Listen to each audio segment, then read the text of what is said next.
Welcome, everyone, to another episode of the Youth Gone Mild podcast. I am your host, Gen X Joe. This weekend is a double dose of denim.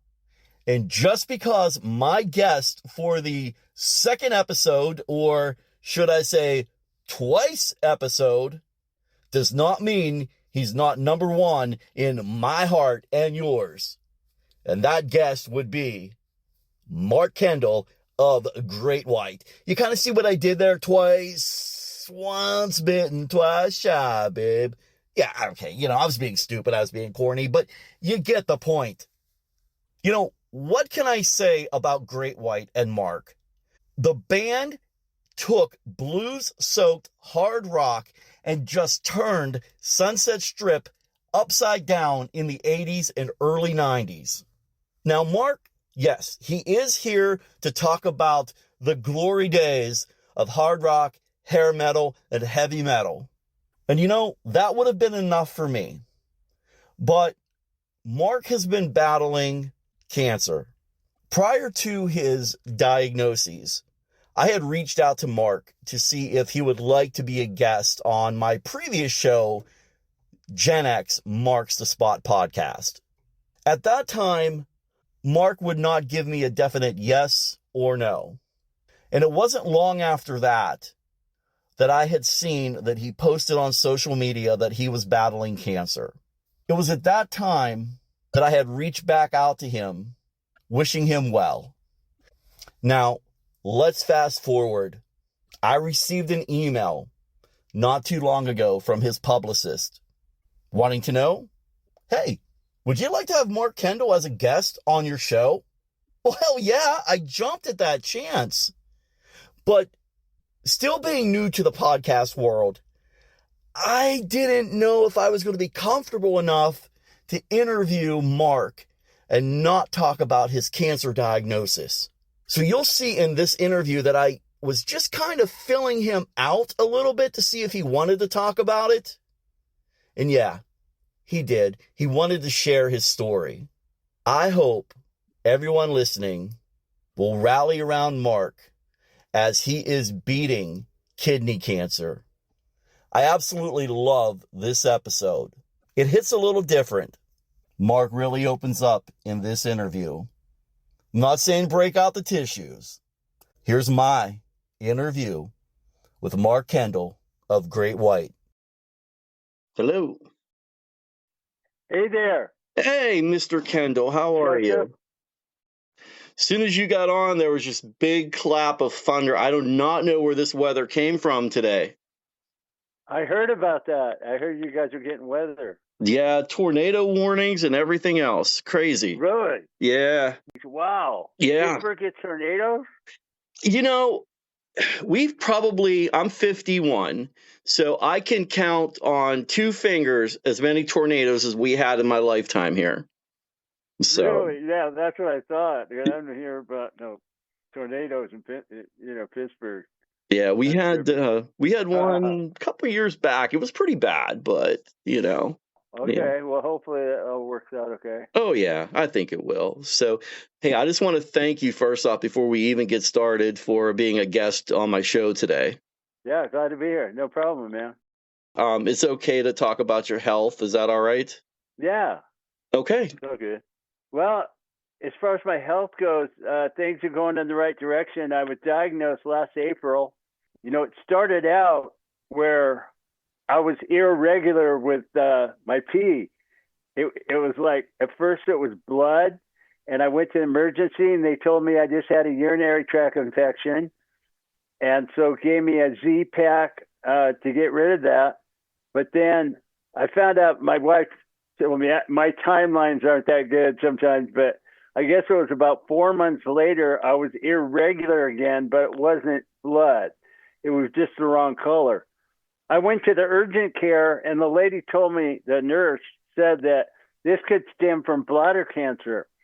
So I went to my doctor, and what he did was he said they're going to have to do scans and ultrasounds and all that to, hunt this thing down and see what's causing this. And that's when they found the cancer in my kidney. and they said it was 13 centimeters. And so I called a doctor friend of mine in Chicago that's a neurologist to see if he knew anybody in California that was a kidney guy or, some kind of pro that was in that line. And he did. He put me on a Dr. Shook from UCLA, and I hooked up with him, and they put me on immunotherapy, which is a fairly new drug that's similar to chemo, but you don't react as, it doesn't wipe you out and all that, but it's, you get an infusion every 3 weeks. And then I take a pill called Lenvima every day. It does something to your immune system to where it attacks the cancer, and it's isolated in my kidney. So it started out 13 centimeters, then it went to 11 and 8, and now it's at 5. After 4 different scans I've had, it keeps getting smaller. So now I got this little thing in my kidney, and I'm feeling great. I wouldn't even know I had cancer apart from I lost some weight. But apart from that, I feel great. I've been doing good shows, playing good, and just waiting for this thing to go away. I'm kind of lucky in this sense, not that I got cancer, but the type I have is manageable. And some guys in my support group, because I joined a support group of people that have exactly what I have. And some of them were diagnosed like 20 years ago. This one guy there's been no sign of the disease for 8 years. It went into nothing, but he has to get checked every 3 months. So they just go and make sure it didn't pop up anywhere. And if it does, you can shoot it down early. You know what I mean? So the good news is I think I'm going to be able to live through it. It could be a lot worse. Sometimes you have colon cancer, don't know you have it. It spreads all over your body and you got no chance. At least they caught this. It's the type of cancer that I can manage. That's awesome news. I know you post a lot about your recovery from cancer on Facebook and your other social medias. And I paid close attention. I still do. And I'm just really thankful that it's manageable for you and you're still able to perform with the band. Yeah. I kind of waited to tell the fans because I wanted to get more information first and see what they were going to do for it and how the treatment was going to go. And when it went from 13 to 8 centimeters and it was getting smaller, I was kind of getting the gist of what's going on with me. So I went public and told the fans, I got this thing, I got this cancer, but it's manageable and I'm going to be all right. And the love, see, I didn't do it right away before I knew anything because I kind of didn't want to be distracted by people who love me, as weird as that sounds. So once I got information, then I can convey that to the fans and let them know I'm going to be okay and whatnot. And trying to put everything together, it not only can be a tough physical challenge, but an emotional challenge as well, I'm sure. Oh, yeah.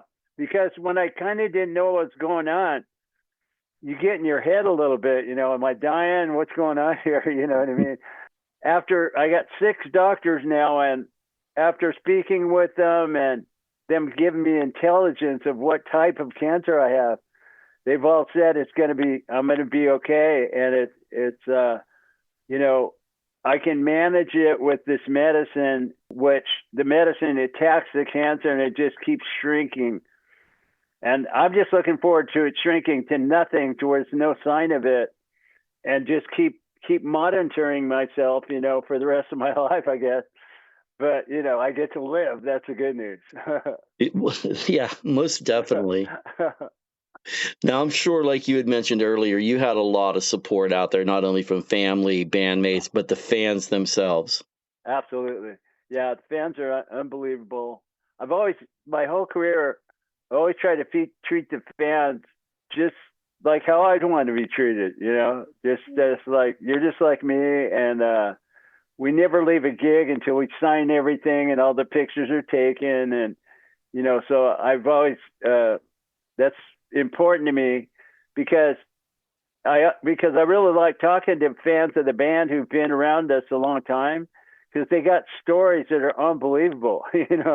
like where they were when Rock Me came out, or you can't believe all the stories. It's really neat because I'm a fan myself. So I remember when certain ZZ Top songs came out when I was a teenager, and I remember what I was doing, where I was, you know what I mean? So it's kind of neat to hear people share stories about our music, to be a part of that. So I'm on the other side, so it's kind of cool. I got my heroes, met most of them. Well, let's just run with that. Who are some of your heroes in the music industry? Well, like I said, I've met most of them. I've met Carlos Santana, was my first kind of guitar hero when I was 14, when I saw him play on that Woodstock concert, and he was playing Soul Sacrifice. And I just remember watching it on TV, and he grabbed a note, I swear, like it was for his life or something. The face he was making and the passion he was putting into that note, I just go, oh my God, how can somebody care that much or feel like that?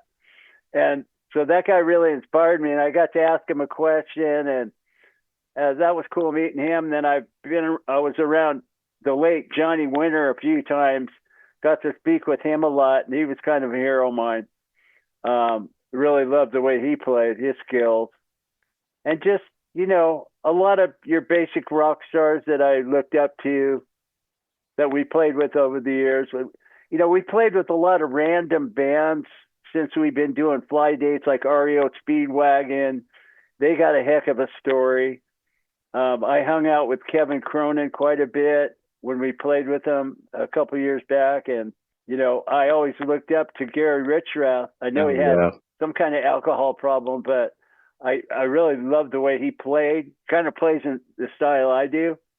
Alvin Lee, never got to meet him, but I always loved the way he played. There's so many. Richie Blackmore.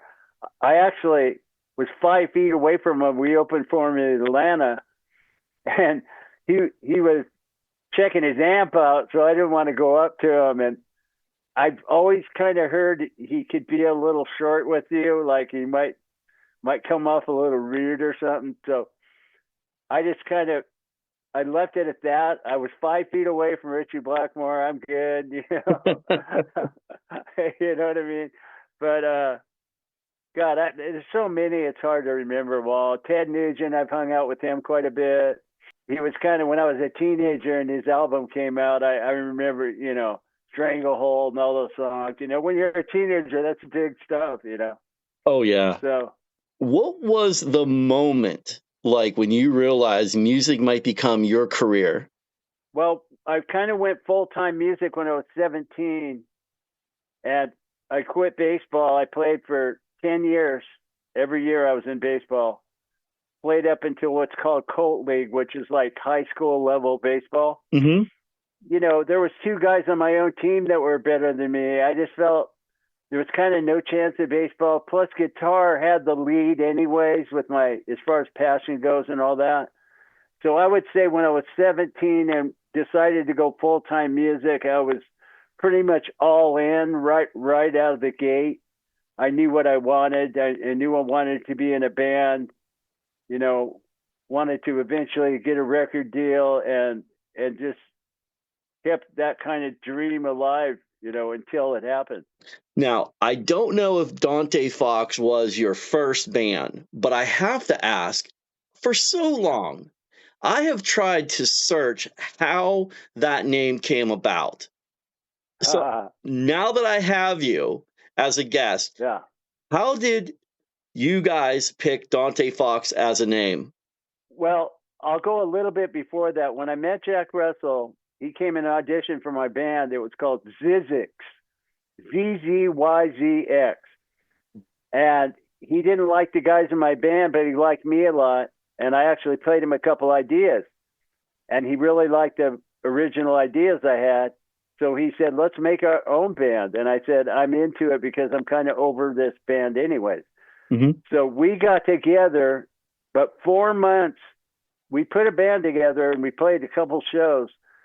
But about 4 months after I met him, he got in a bunch of trouble and had to go to jail. So I had to start all over. And I started a band and got this bass player from San Diego called Don Costa and a drummer called Tony Richards. and we had a chick singer. Her name was Lisa Baker. And anyway, so we're trying to think of a band name, and it was like the ultimate torture. Well, the bass player came up with this name, Dante Fox. He goes, I know this guy. He's in San Diego, and he's hideous. He's like total metal, death, destruction, and his name's Dante Fox. What do you think of that name? And I go, that's the name. I'm done thinking of names. Dante Fox is it. Even though I didn't think it was great, I just go, I'm so tired of thinking of names. I just go, that's it, Dante Fox. Okay. So the bass player actually thought of it. Nice. Well, I'm kind of glad you changed it, because years later out comes Brittany Fox. So yeah, we never liked the name. When we played the Whiskey one night, and there was an A&R man in the crowd that could help us, and he gave us his card, worked for a small label, and we went down there the next day, and the first thing he said, well, he said he felt the band had potential. He liked a couple of the songs, but he goes, I hate your name. Your name's got to go. And we go, that's fine, and I go, but thinking of a name is like the worst torture that any band could go through. And he goes, I already got your name, Great White. And we're going, like, yuck. We didn't get it, And I guess what happened was then that night he was outside the club waiting for his car and saw me drive by in a car. And he said, I stuck my head out the window and screamed something to the crowd that was outside. And the kid next to him pointed the car. He goes, there goes Great White.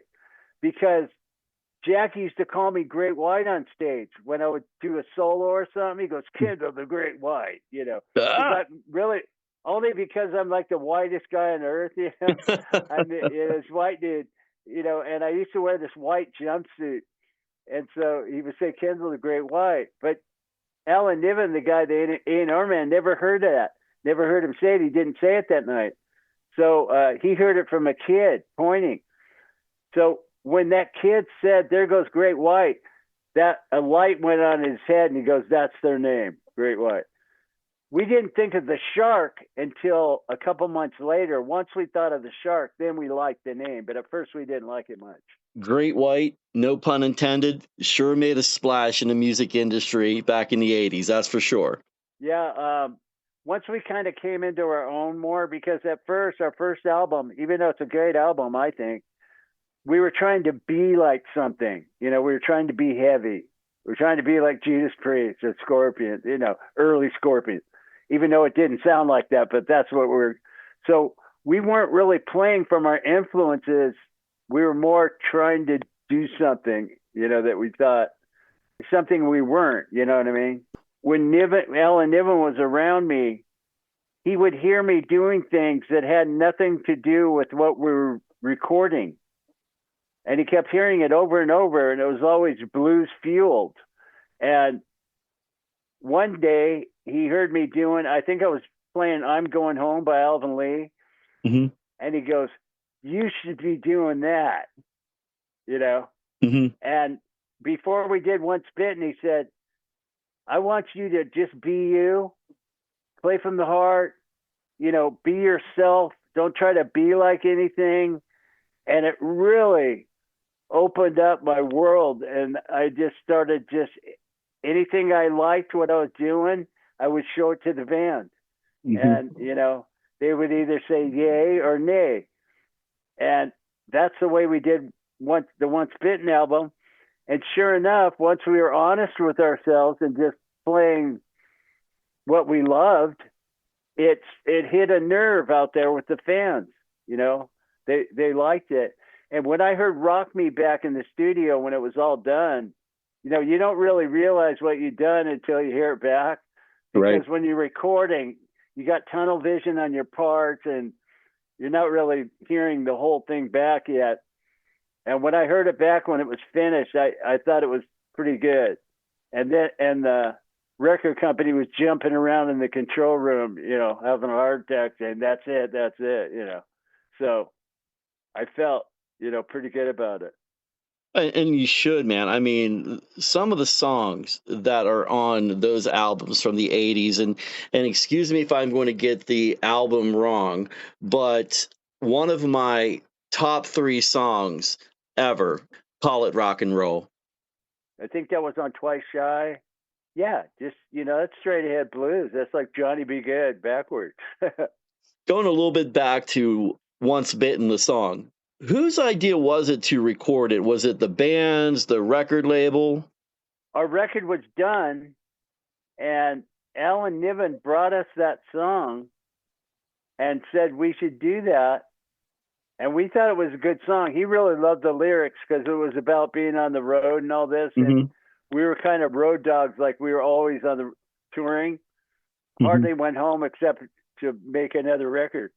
So he said we should do it and kind of put our own spin on it. And the funny thing is for one, I never heard the song before, and I really knew nothing about Ian Hunter's solo career. I only knew him from Matahupo. Mm-hmm. And used to love that song, All the Young Dudes. It was a great song. But the funny part of it was that we had 2 encounters with Ian Hunter, but had nothing to do with the song. In 1984, we toured with Judas Priest, and our sound man, Craig, was good friends with Ian Hunter when he lived in New York, and he had a drum riser in his backyard, and we borrowed it. We borrowed Ian Hunter's drum riser. Wow. He wasn't doing that. Yeah, we went by his house and picked it up and used it for the whole Judas Priest tour. But again, it had nothing to do with the song. And then in 1988, when we played the Ritz in New York with Guns N' Roses, he was on our tour bus. And I don't even remember why or how that happened. I just remember he was on our tube, but I guess using it for a taxi cab or something. But isn't that funny? It is. But it had nothing whatsoever why we did that song. I think Izzy Stradlin from Guns N' Roses, the story I heard originally was he brought the song to Niven. He goes, "Hey, you have an album called Once Bitten, and then you have another one called Twice Shy. You should do this song." So we did it, and we thought it was okay. It came out good on the recording, but we had no idea that was going to be the single. But when the record company, again, in the control room, listening back to the record, when that song played, they were like, "That's it, man. That's the one right there." And sure enough, they were right, Your version of Once Bitten is far more better than the original. That's one of those songs that you cover it and you cover it better than the original.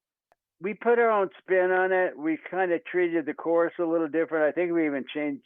I think he used to say, I'm once bitten, twice shy. And we said, my. Mm-hmm. Not really a big change, but it was a well-crafted song, especially lyrically.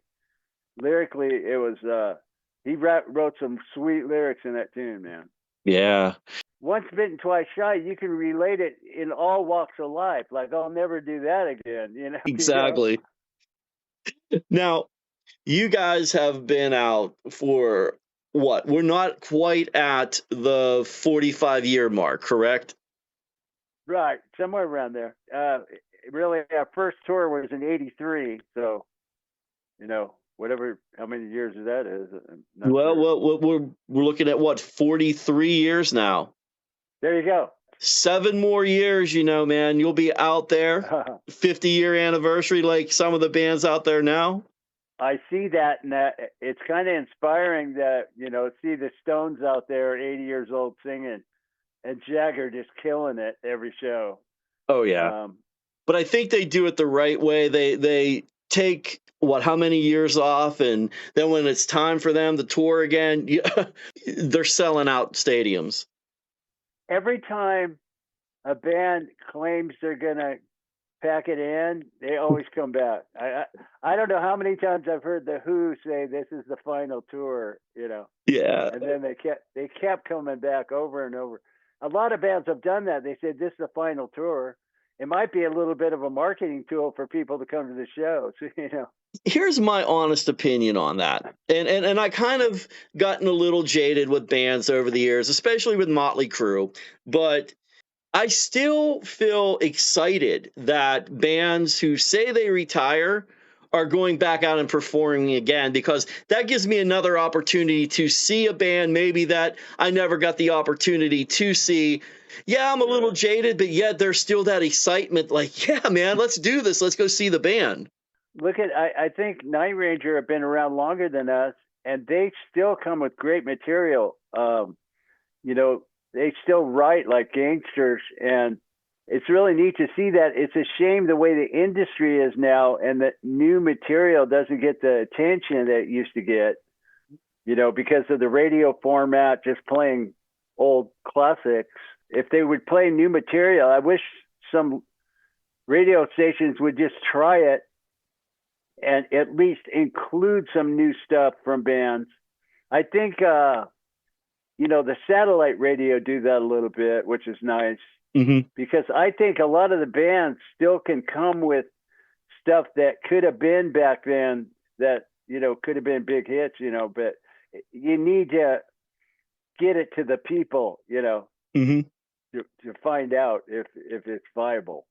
Right. Well, I know I just interviewed Brian Vollmer of Helix, and his new song "Stuck in the '80s." Oh, it's phenomenal. I like Brian. Yeah. Those guys got the bug, you know. Yet we played in Canada, and half the band was at the show, and we had a good show that night. Yeah, they were complimenting us. Honestly, though, the bands of the '80s are still standing the test of time, and and I'll argue this point to my dying day. And you talked about it, about radio stations or whatever format music is dispersed nowadays, not playing some of the bands of my generation, such as Great White, to the masses that they should be. But here's the thing. I raised my kids on your music and Helix and Motley Crue, and I let them pick and choose, what they listen to, if it's country, if it's hip hop or whatever. And here's the thing, and they want to go to a concert. It's not somebody like Noah Kahan they want to go see. It's, hey, Dad, Alice Cooper's in town. Hey, Dad, Bret Michaels is coming to town. Let's go see them. So there is something special about rock music with all generations that really just encaptures the soul. It's unbelievable. I told the story before, but one time I was in Sweden, we did a kind of a festival type show with a lot of bands, Udo and just several bands. And I was out in front of the hotel, and there was probably 20 kids that were like, they dressed like we used to dress like in 1985. And they were in their early 20s, and they're like all about the 80s rock. Like they discovered something, and just into it, they just love all the bands. I was talking to these guys, and they're like, oh yeah, 80s rock rules. And, so that's like 3 or 4 generations away from us, and they're just into it. Like, and the other thing is our kids look at us and they go, hey, my dad's not so corny. His shit rocks pretty good, It's like, because my mom and dad, they listen to like jazz and, the Frank Sinatra stuff, which is great. But you wouldn't figure us to go to a Frank Sinatra concert, you know what I mean? Right. To where it's different with our kids, like they can at least relate, at least our stuff rocks. And no matter what they're into, they can at least say that, Absolutely. So for you and the band, what keeps your passion alive after all those decades? Well, we have so much to choose from to play live, and also what keeps our energy and keeps us vibrating at the right frequency is making new music. That's something that excites us, trying to outdo our past, when you're thinking in that way, it keeps you motivated. So it's like a painter. I mean, if a painter, he's not going to go out and sell the same painting every year. So he's going to want to come up with something that blows his other shit away. You know what I mean? And that keeps him motivated because he's still creative. So I think it's being creative is what keeps us going. Of course, we know Great White has been through several lineup changes over the years. But right now, you got Brett Carlisle. Man, I'll tell you what a phenomenal singer he is. It took us a long time to find a singer that could fit like him. We would always settle on a singer. I would just say that. We always settled. It wasn't like, oh my God, this guy's the greatest ever. We always just kind of said, well, he does this stuff pretty good. Let's just go with him. And they were all pretty good. Brett took it to a new level. Just blew me away. I actually didn't know how great he was the first night. After the show, people were telling me, if I don't keep that guy, I'm crazy, like journalists. And then I'm reading, it's like world news, Italy, the UK, Germany, they're all raving about this singer. I still haven't heard him. My headphones were real low on his vocal that night. So I didn't know that. I mean, the audience was responding really well, but I didn't know how good he was doing until I saw Stick It on YouTube. And I go, oh my God, he sang that full voice perfect. And so we had him do another show. And then after 3 or 4 shows, we called him as a group and we go, hey, what do you think about taking a shot at the big time? and he goes, I'm into it, man. I love this, He's kind of an old soul, It's funny, he fits right in, even though he's a younger man. And he just goes out there and handles it every night. He just sings our songs the right way to where the fans can enjoy the night and go, this sounds just like the stuff I heard on the radio all these years, So yeah, he's just a blessing, man. Brett kind of reminds me of Kelly Hansen, formerly of Foreigner, man. Just, carrying on that legacy and that style and still bringing the energy, and the fans are just still drawn to the band. Jack is a legend, obviously, one of the best rock voices ever. We didn't want to ever find a singer that was carbon copy of Jack or anything. We just wanted a singer that can sing the songs right, and be able to handle the range. And he's done that. And some of our new stuff we've been recording, just demos, his voice melts into our music. It's just perfect. I think people are going to enjoy our new stuff. We're probably going to just put one song out at a time in a video, the way today's world is. So I wanted to mention, since, we're talking here, I have a book coming out. Okay. And it's an autobiography. And at first, this Canadian company approached me to do a book. And I started writing it myself, I don't know, a month in or so.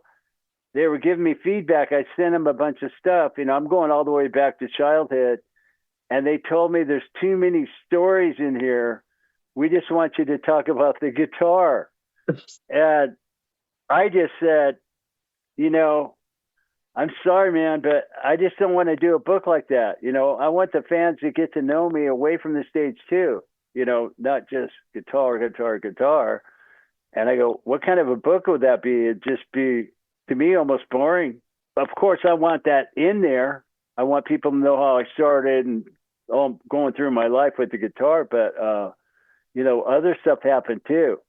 And, I want them to hear a little bit away from the stage, the band, things about my life, things I've done, just going through my whole life, to where, people are going to get to know Mark Kendall here. So out of the blue, this other guy approaches me named Jeffrey Mangus, and he's done 38 books. He just did Al Di Meola's book, who's a jazz guitar player. And he asked if I'd be interested in doing a book with him. And him being a ghostwriter, superb ghostwriter, I thought it'd be a lot of fun to do it like that, because I'm not a writer, but I want my story told right. So we just finished it. Boom, we're going to put it out in Kindle, ebook, everywhere you can get it. So it's exciting. It's called Soul of a Man, because I'm pretty much bearing my soul in this thing. People are going to get to know me, in every way, my personality, the way I am, just my whole life, you know, and it's going to be interesting to look at it in a book form. Yeah, I've always kind of wanted to do a book, but I think the timing's right. You know, I put my health stuff in there, just everything that I've been through my entire life. You know, my family, friends. Nice. Now, is there going to be any tours this summer coming up, or are you guys just still kind of just waiting to see what happens? We got a lot of shows coming up. You know, they're fly dates, so there's not really a tour. The only time we actually do any touring, so to speak, is in Europe. We might go over there for 6 weeks or something. But as far as the hardcore touring with one band, or you know, like in our heyday, you know, being out for 11 months or whatever, those days are kind of over. Yeah. Yeah, I've noticed that with a lot of bands, but that's okay though, man. You know, still putting new music out, still, Yeah, doing shows here and there. And what more can fans ask for?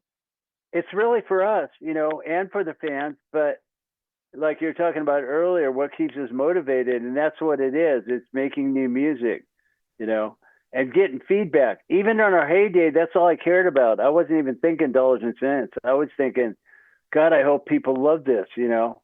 I think it's pretty good, but what are they going to think, you know? Hmm. And you kind of never know. And then when they come back and they love it, it's just like the greatest thing ever.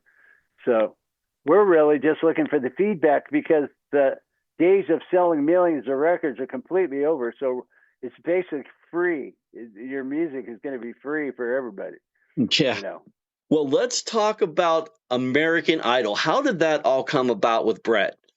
He was just messing around, and it's something they used to watch when he was a kid. And he just said, I wonder what would happen if I just send this little demo tape in of me singing. And out of 230,000 people that entered, they called him. And we were supportive because, you know, we don't want to stop him from any huge opportunities, but he's very loyal to us. He's not like out looking for other things. It just so happened they called him. So we said, hey, we'll go down there and back you up, in the audition and play. And let's do a great white song, man. And so when we first saw the stage, when you first come out and just do it in front of the judges, there was a piano. And I go, Michael, it's acoustic piano, but I wonder if we could tune it to E flat. And he goes, yeah, there's a function on here. I can tune it down a half a step, because we've been tuning to E flat for 20 years. Mm-hmm. And we go, let's present the song that way, House of Broken Love, and play it with acoustic guitar. We were going to do it 2 acoustics, but we decided to do it piano and acoustic, and Nice. it was killer. Yeah. So we delivered the song in a way that we'd never done before.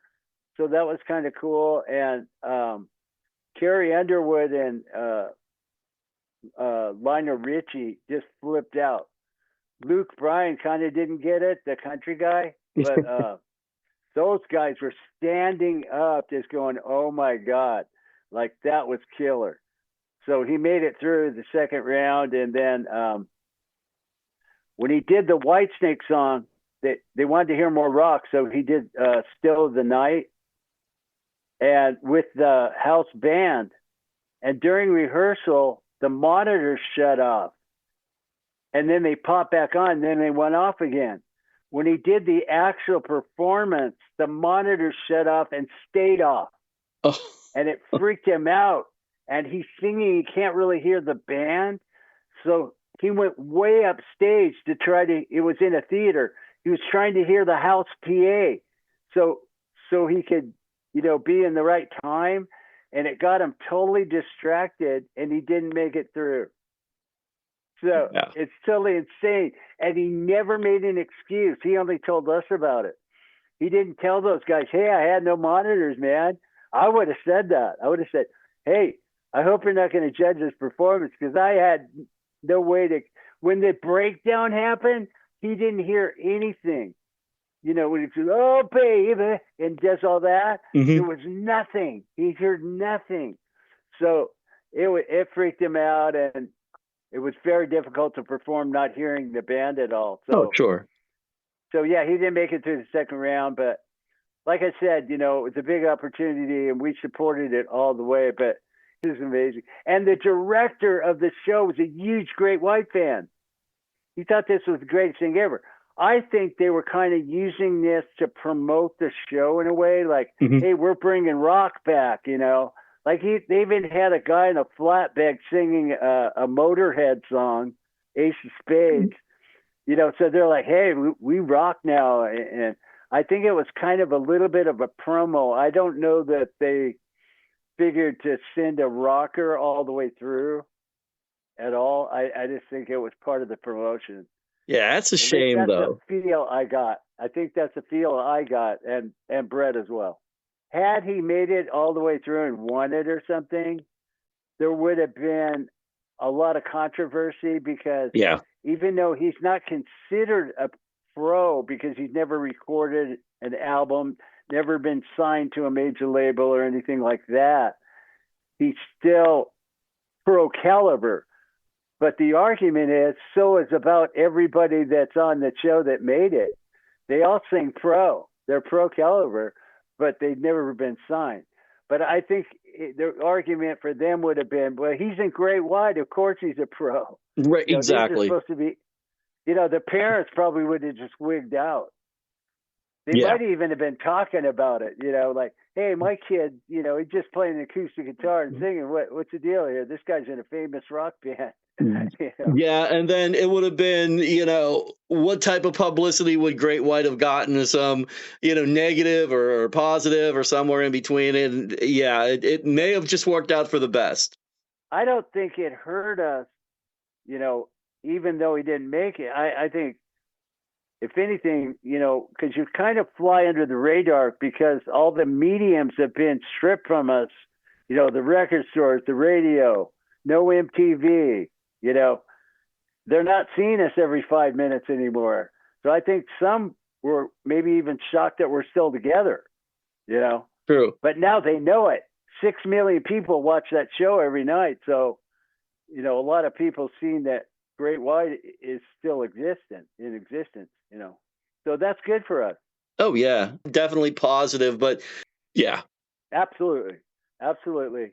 He didn't say anything, made no excuses, just said it was a great experience and the end. That's it. So before we go today, Mark, what message would you want the fans to know about Great White and the future of the band? I know we got new music coming out. Just that, the band's never been more excited about playing shows. We come with it every night. We play as hard as we can, and we try to bring the crowd right into the show from the beginning. We're as good as we ever were, and we still appreciate all the fans, all you guys, for being so loyal for so many years. Mhm. It's just amazing that every night when we play, there's tons of people in the crowd. I think the fans, for the most part, enjoy that we're still going. Mhm. So, two more questions for you. When you look back at your career, what is the one moment, whether it's within Great White or prior to Dante Fox, that makes you the most proud? Um, I think one of the moments that was kind of a dream, and my dad wanted me to be a pro baseball player, so he kind of was a little iffy about this full-time music stuff, but he was also supportive. He Hmm. was very supportive. But I think he figured since he didn't make it in jazz, that probably like father, like son, like maybe I won't either, like I won't make it either. So he felt like my chances in baseball were probably better. So a dream of mine was always to play at the Forum in Los Angeles where the Lakers play, Hmm. because all the concerts I used to go to when I was a teenager were there. And the night we played there, and the record company was giving us platinum records on stage, and my parents are right there in the front row, was probably the proudest moment. And not to mention the first 10 rows, I knew a lot of people that I went to, middle school with, and, Yeah. so you get to share it with all your really good friends that you've grown up with. And that is a standout, moment, especially my mom, she Yeah. saved everything. I mean, when she passed away, I got her box, and she has stuff from my first band, even before that, like a little ad that's in a paper with our name like the size of, you can't even barely see it. Some little ad, or something from a show. She saved everything. T-shirts. I used to give her everything. I just go, here, mom, put it in your box. Yeah. So it's kind of neat how, for her to get to look at, something besides me playing in the garage, and her telling me, asking if we can turn it down, Mhm. can you just tone it? She used to say, tone it down. Can you just tone it down a little bit? I can't hear the TV. Just tone it down. Moms are the best souvenir and scrapbookers Right. there ever is when it comes to their kids. Oh, no kidding. No kidding. She was so proud. My brother kind of got the bad end of the stick because he didn't play sports. All my interests were my dad's interests, especially.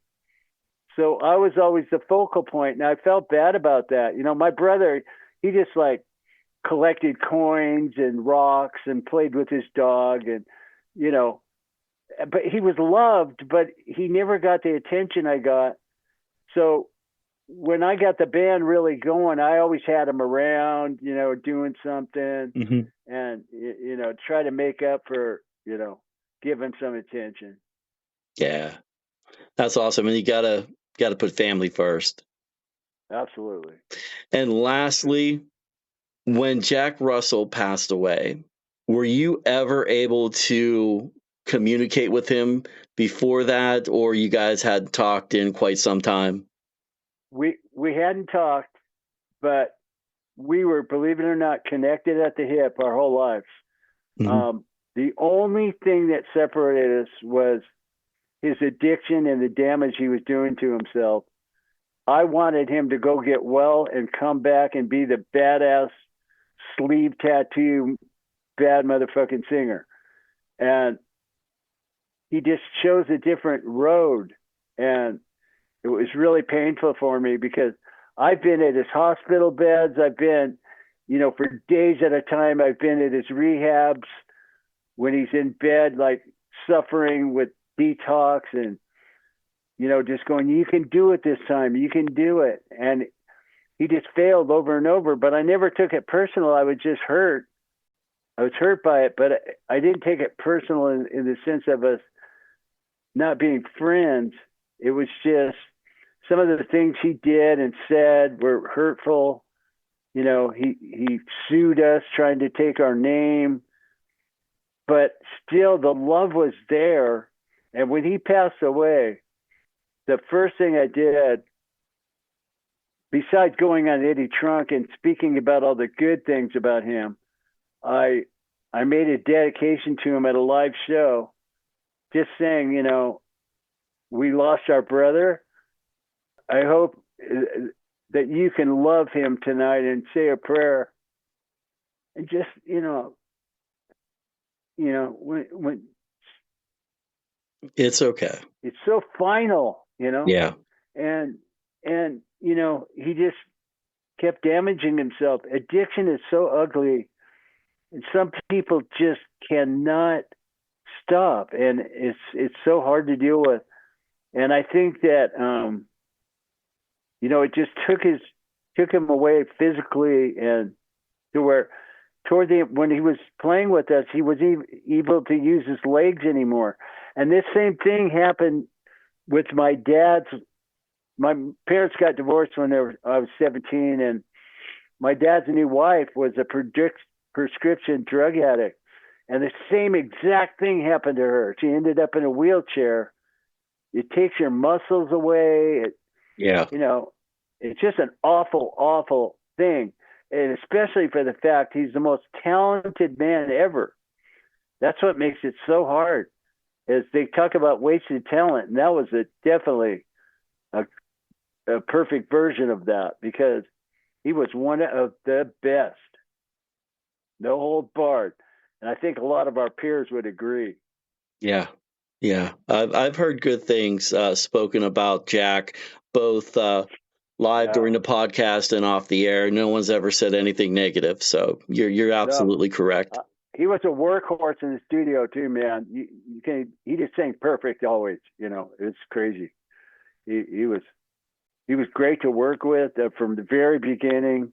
The way we wrote together, we had a format that just worked great, and we started from absolutely nothing, just me and him in a living room with an acoustic guitar, and for it to get where it got is an absolute blessing. We're all grateful for that and thankful for that, because of the memories and the music that's been made for the past 40 plus years with you guys. Thank you. You're welcome. Well, I want to thank you so much for being a guest on my podcast today. I'm truly humbled to be speaking to you. You by far are one of my favorite rock stars, if you want to call yourself a rock star. Yeah. So. Yeah, for sure. Well, anyways, it's been great, buddy. I really enjoyed it, Joseph, and hopefully we can do this again sometime. Absolutely. Maybe after the record comes out, or after my book comes out, or something. Yeah, let's look for somewhere around that time. And when do you think the book may be coming out?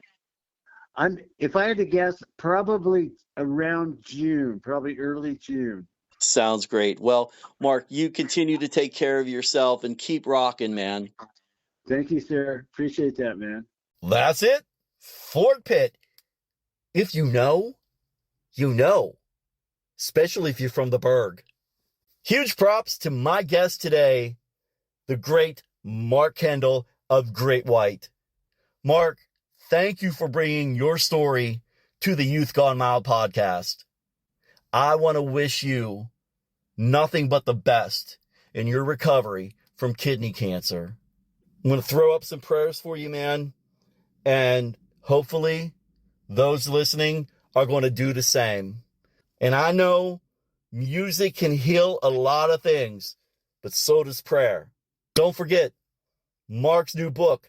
No date yet when it's going to be on the shelves, but be looking for The Soul of a Man. Also, a shout out to my sponsor of the Youth Gone Mild podcast, Lisa Gandia of Celebrity Events. You can check Lisa out on celebrityeventsrocks.com. She handles publishing for major touring acts, motivational speakers, comedians, you name it. Lisa got a ton of top talent. And let her know that Gen X Joe had you contact her. As for the Youth Gone Mild podcast, make sure you follow us, like us on all social media platforms.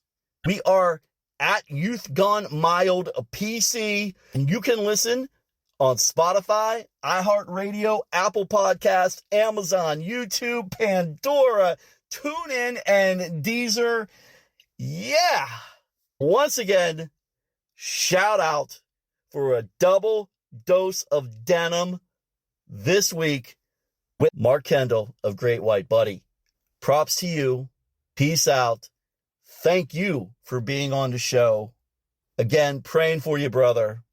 And everyone else, if you need some prayers, come my way too.